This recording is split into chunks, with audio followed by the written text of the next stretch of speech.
morning to everybody present here, the panelists, and I am your moderator for today. I'm Prateek, Assistant Professor, School of Commerce, JND UTB University. This is a continuation of the discussion we had previously, which was to do with the pre-budget discussion. So for now, we are ready to go with the budget. That is on the 1st of February at 11. We started off the official recital of the budget by the Finance Minister, Nirmala Sitharaman. The budget was as much as we expected to be a good one. The more developing budget is what it's come across. Though there were certain points that we precisely revolved around, which was Sabka Prayas, Sabka Vikas, which the finance minister specifically spoke about, and the mission being 100 years of our independence, that is Amrit Mahotsav, which has started from this particular year by the Honorable Prime Minister. So we'll first start off with the most important one, that is digitization in terms of various sectors that we have come across. The whole of the budget technically spoke about the digitization in various sectors.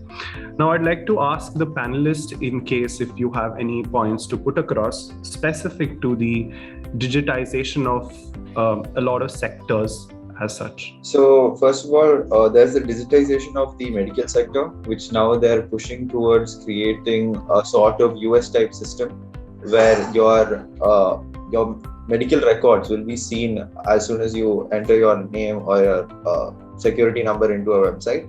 So that is going to be brought in. So, and then after that, there is the e-passport, which is another digitization. That's most of it when we're talking about digitization. And there's a paperless e-bill system now for many ministries inside the central government to create transparency.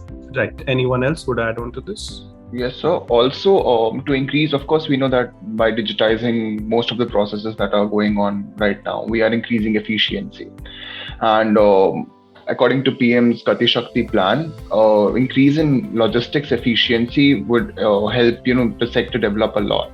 So for that, they have digitized the entire process. They have reduced paperwork. They have introduced a unified logistics platform that will greatly increase the efficiency. I also agree with my panelists here who talked about digitization, and I want to quote the minister that she also said that it will also be a step towards ease of doing business 2.0.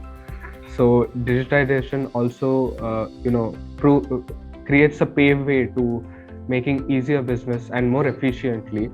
And specifically coming to e-passports, I believe that it will also have the same functions as traditional passport, but it will be more secure than a normal, a traditional one.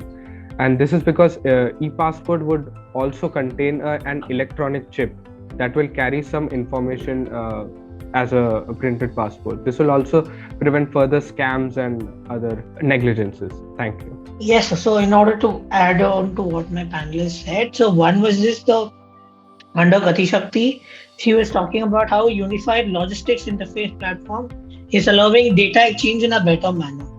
This, on the other hand, how it facilitates is that you'll have to link with another digital banking aspect of it, where all post office schemes, that is, most of the lower income category people, citizens are tend to have only a post office bank.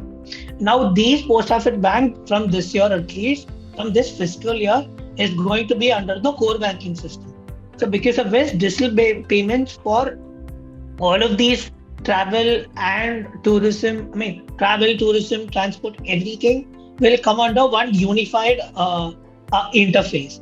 Now this so basically what, at least by my understanding of it, is that she's creating something like a UPI and a ULI, logistic interface and a payment interface, altogether summing up under the Gati Shakti scheme, therefore going into the whole concept of social security number and having one number for one person for the entire day.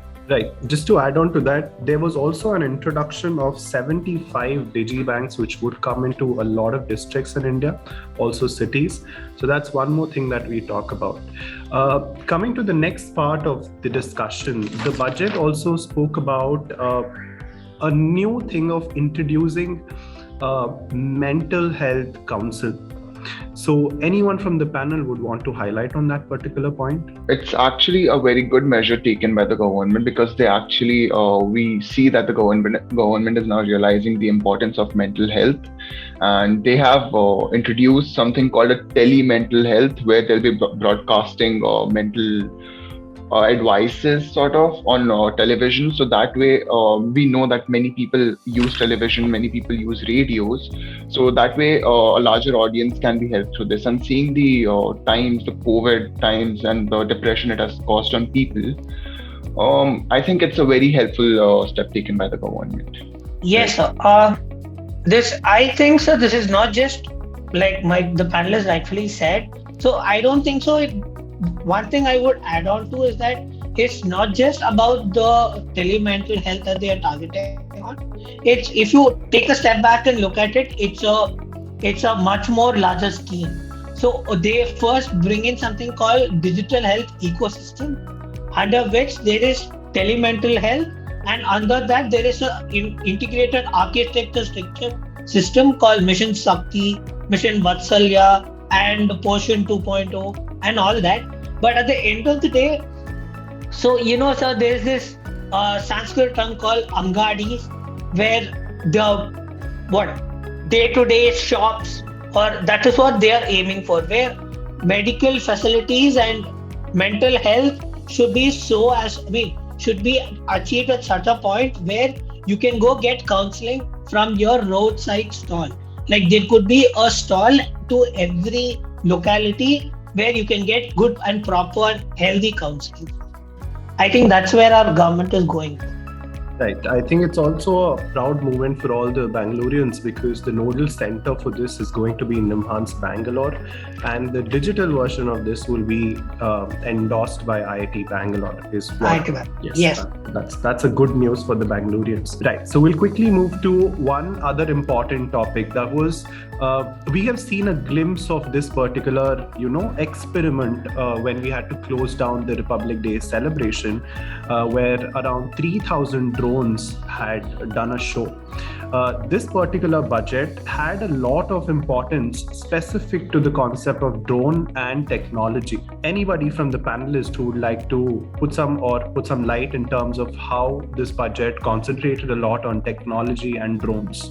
So in the drones part of the play, if I may go forward, there's the Kisan drones which has been released. So basically, there's a new system where drones will be set up in rural areas for the sake of farming, where they will be able to take care of the upkeep of land, and they're creating digital sizing measures and creating logs of land, and also they're also using these drones to help in the upkeep of land. So this is a great way which the government is utilizing these drones.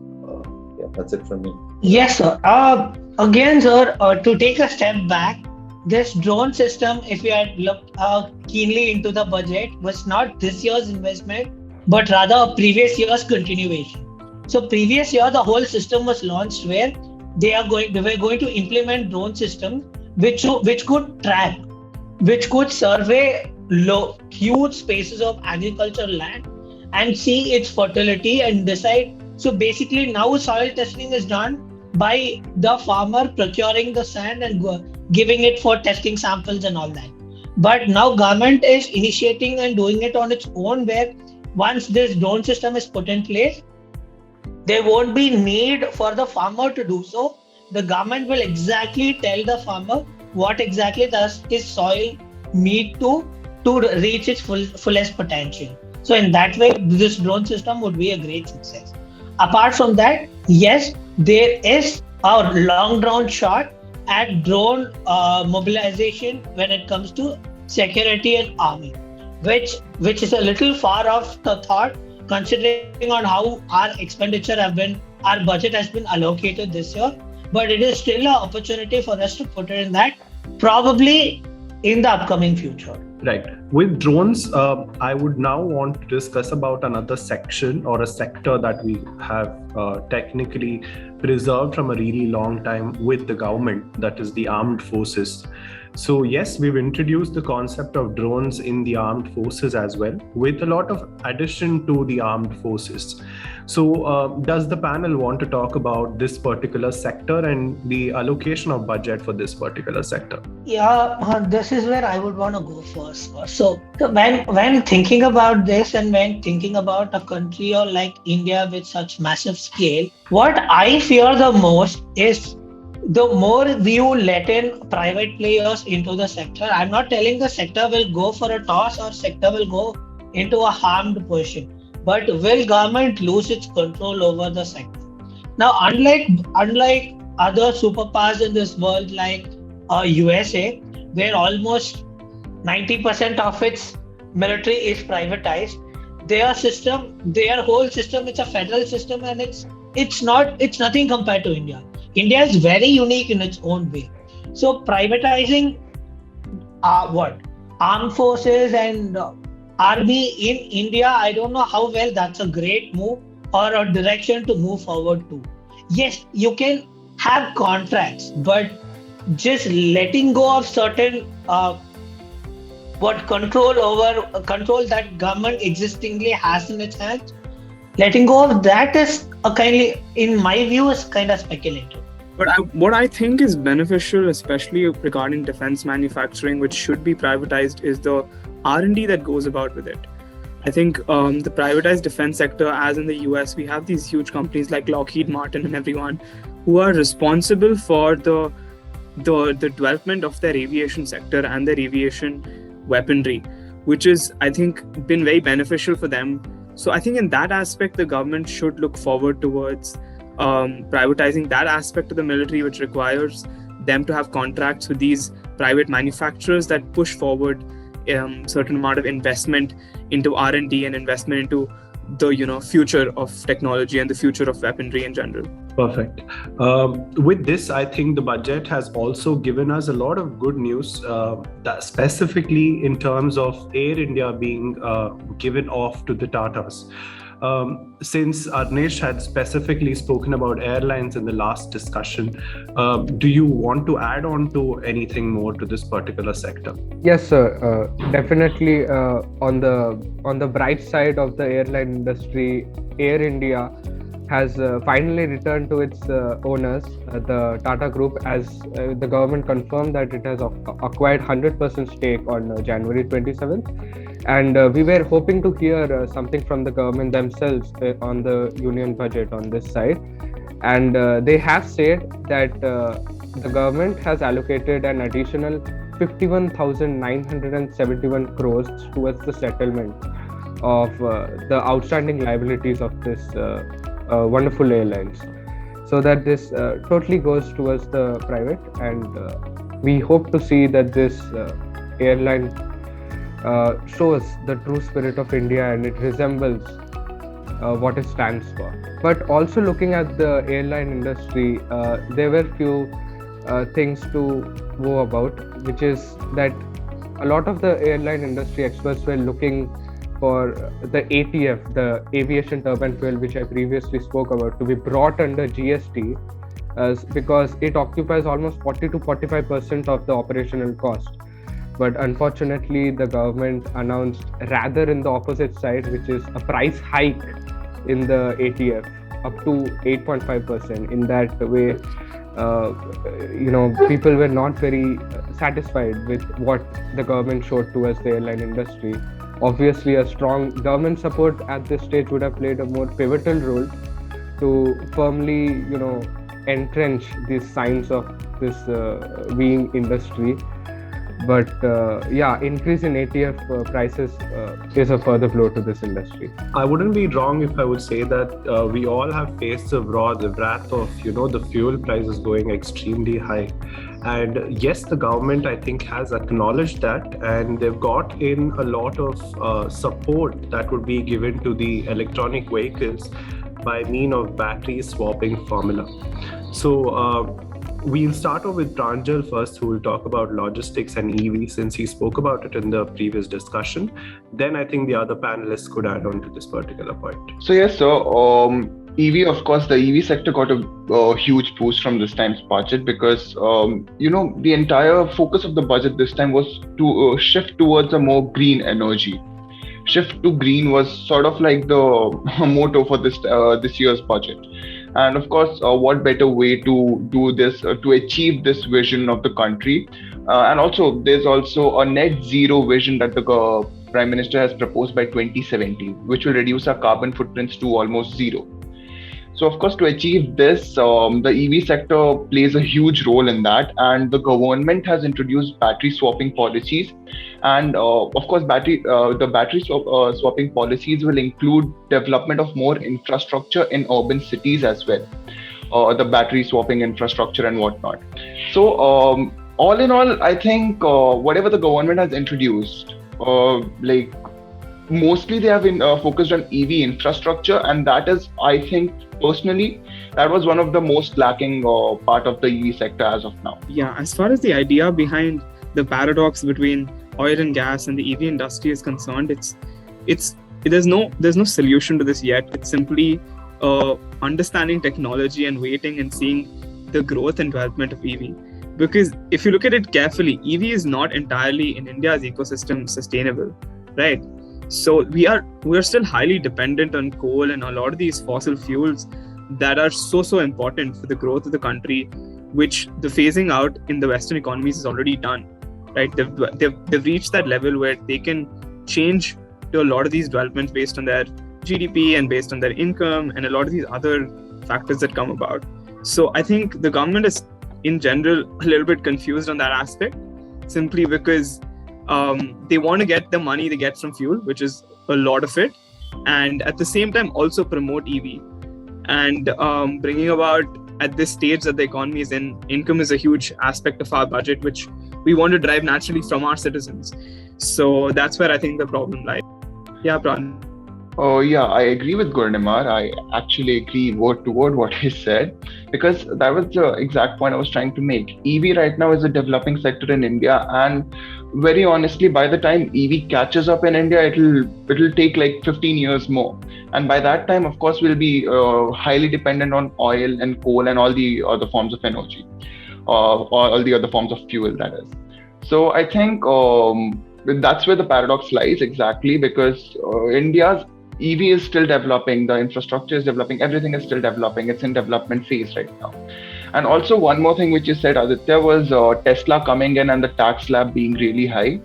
I think we don't need to look in as deep as, they are making up the tax slab for fuel, for petrol prices and whatnot.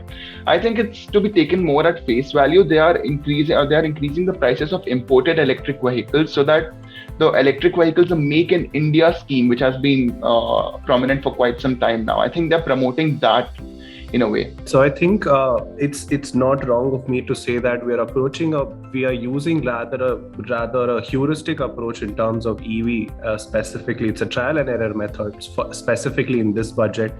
So I think we'll need to wait and watch as to how this whole EV situation works out specific to India. And I think it's more of a, like I told you, a heuristic approach towards this budget and specific to the EV industry. There were a few other good things that came our way specific to the sector of banking and insurance, where they spoke about this 75 digibanks that would be set up, or the introduction of surety bonds instead of guarantee bonds by the IRDAI, and a lot of other things specific to banking and insurance. And also there was a hint of the digital currency coming into picture. So if the panelists would add on more to specifically this sector, that's banking and insurance, the panel's open. Yeah, I think as we had professed previously about cryptocurrencies coming, and we're bound to come across some kind of legislation or legitimacy by the government, we have seen like a flat 30% tax rate which has been put forward with them. Another provision that has come under this is that digital assets which will be given as a gift, the tax rate will be borne by the recipient. This is just another provision of the the digital taxes that are associated with it. Now, a further clarification was issued by the Finance Ministry, which said that as it is not, as the cryptocurrency or Bitcoin or any of such cryptocurrencies are not issued by the Reserve Bank of India, they cannot be considered a form of currency in any form or other. So it will just be treated like a digital asset. Further clarification will be given to us when the crypto bill comes out, or in place when there's more. We'll know more in the winter session about how crypto will move about in the financial instrument sector. And as the CEO of JP Morgan Chase, Jamie Dimon, once said, cryptocurrencies can never be a global currency simply because countries like to control their currency, and in cryptos that provision isn't there. So I think this is one of the many points which he mentioned regarding cryptocurrency being a currency and why it won't succeed as a global currency.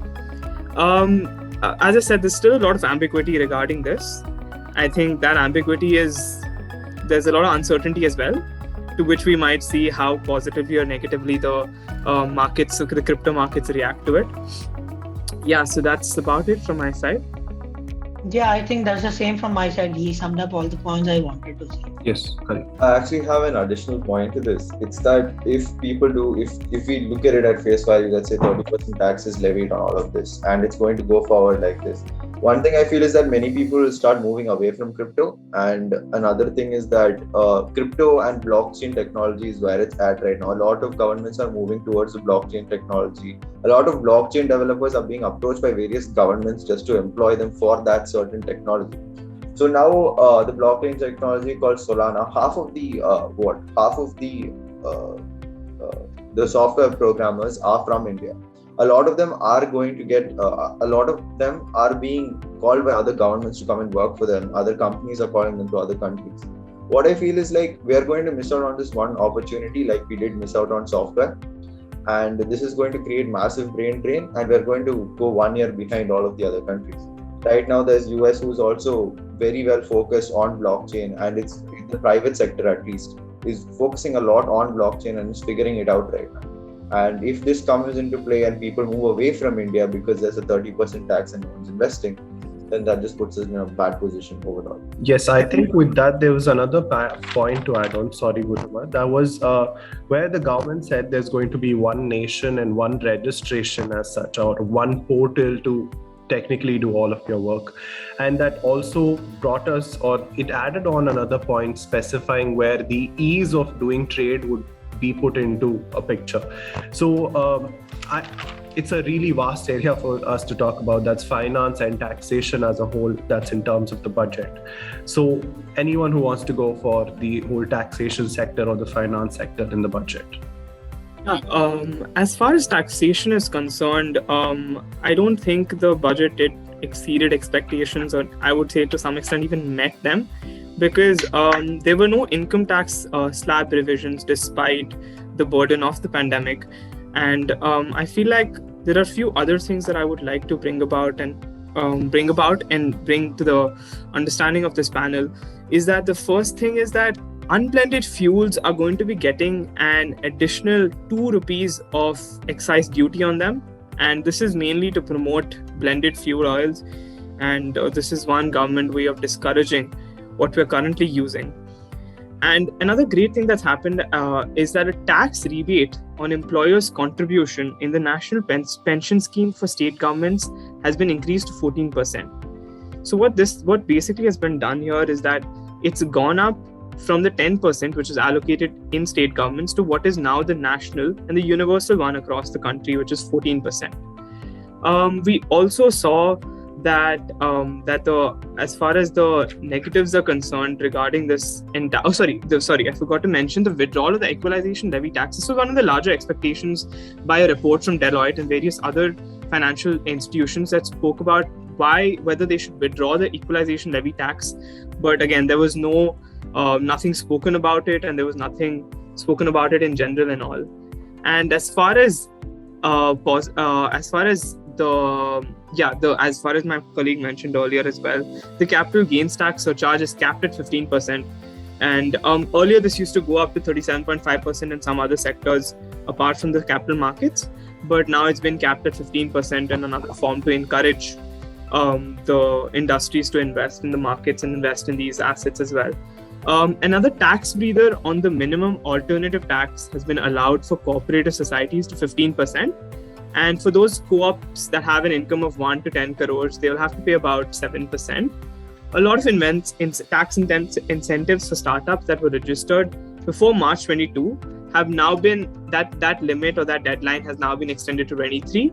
So now this has given them a little bit more breather for a lot of the newly registered startups as well. Because of the Omicron virus pandemic, the government thought it would be necessary for the government to bring about these incentives for the upcoming startups in this year as well. Now, this is a small clarification that has been given. A lot of businesses claimed cess and surcharges on medical and educational expenses. The government has said that this will not be allowed and this will not be given any leeway in terms of being allowed to claim these as expenses on the cess and the surcharges. Ramesh, go ahead. I mean, like we were talking about trade and all. So, it just hit me back with the crypto that why did government make such strict rules? And it just hit me that the government wants people to adopt this digital currency, but it can't outright ban these things that it has already cropped in. So I believe like what this move means that crypto will just become like a store of value and not something which can be used for day-to-day transactions. I think there were a lot of other points as well which the budget technically spoke about. They spoke about the connection of the 5 major rivers in India and how these 5 rivers would be connected, making a huge, I think, way for us to trade, as well as creating a corridor for the Ganga. That's one thing that the budget spoke about. Anything more to add on to this, specifically maybe towards the this particular point, or maybe agriculture as a whole, if anybody would want to add on to that? Yes, so like we all know, 12 plus, this is a 17-year-old project that's been going on, connecting rivers in India. But again and again, it comes down to the same question as to it helps the farmers with water. It connects. There won't be any water. There'll be sufficient water for everyone in the country and all that. But at what cost? Is what is every time the question has come and it has stopped there. There is a possibility of everyone to be reallocated and a channel to be put, and there is money for us to do it as well. Okay. With that, I think there were a few other points which the government or the budget technically spoke about. That was in terms of increasing the production of wheat and specific attention towards millets. Oil seeds were also given in the budget. They came up with a new 2.0 Anganwadi that will be called as the Saksham Anganwadi, which will be coming into picture as such. A lot of other things were included in the budget. The last part of the budget, I think, would be the education sector that was brought into picture. It was there from before, but a lot of things were included, and a beautiful connect between education and unemployment was also brought in this particular budget. That was there was also a slight hint of introducing NEP at a larger scale, where if anybody would want to add on to this, please go ahead and add on. Being in the field, I think this is something that we were anticipating. That was, students need a lot of skills rather than the bookish knowledge, and the budget technically nailed on it, and they were like, let's develop skills. So technically now we will have a lot of courses which will come up which are specifically based on skills such as artificial intelligence or making drones, or even fintech for that matter, blockchain. All of these were given specific importance in this budget.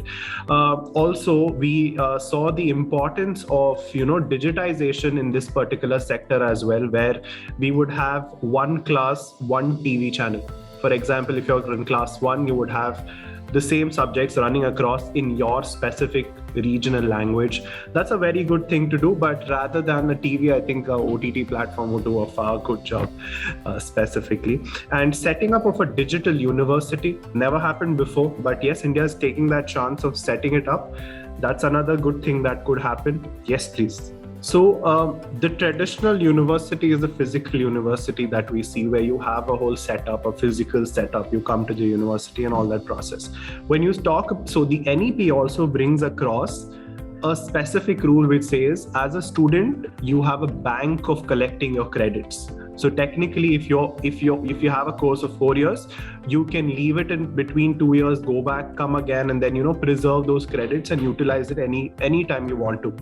I think the concept of bringing digital university was to technically tackle this particular concept of saving your credits, because as of now there's no centralized university which we talk about. So bringing in the concept of a digital university would help me preserve my credits specifically. I think that's the interpretation of the whole concept of a digital university. So adding on again, this digital university, digital classrooms, one TV, one channel, everything is sort of a part of a digital ecosystem that the government is establishing. Because I would like to quote Nirmala Sitharaman here, because they are doing this to skill, reskill and upskill the citizens of India. And as you mentioned that it would be better on OTT platforms, I think this one TV, one channel, whatever, this is meant for people who are, government school students who are not able to access online classes because of lack of infrastructure.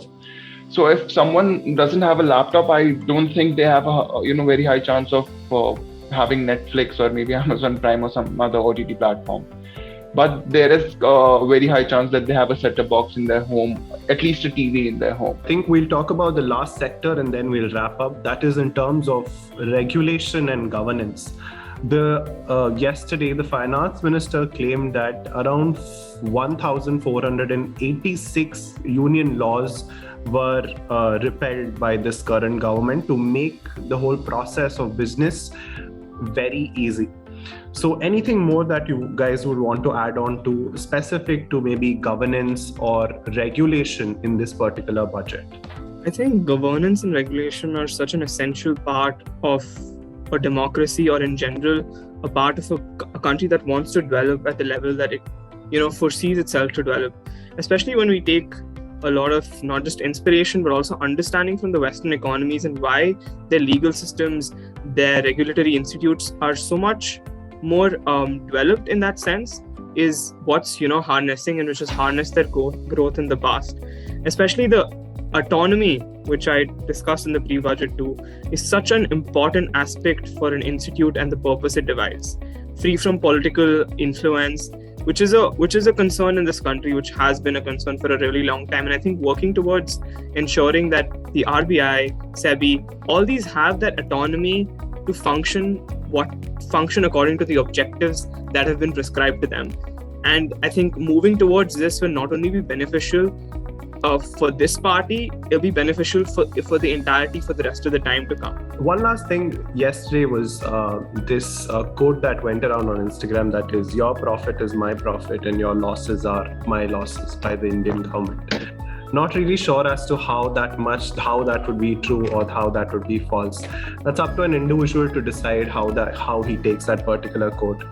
I think we had a very good discussion in this particular panel. I would like to thank all the panelists for taking off your time, off your classes, and studying about the budget, hearing the budget, and trying to analyze this and coming across and talking.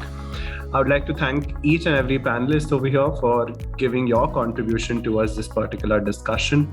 I would obviously thank the School of Commerce for giving all of us the platform to have this particular discussion. Yes, the CC team and Jain Deemed to be University for giving us this particular platform. With this, we end today's panel discussion. That's post-budget panel discussion. Thank you, all of you.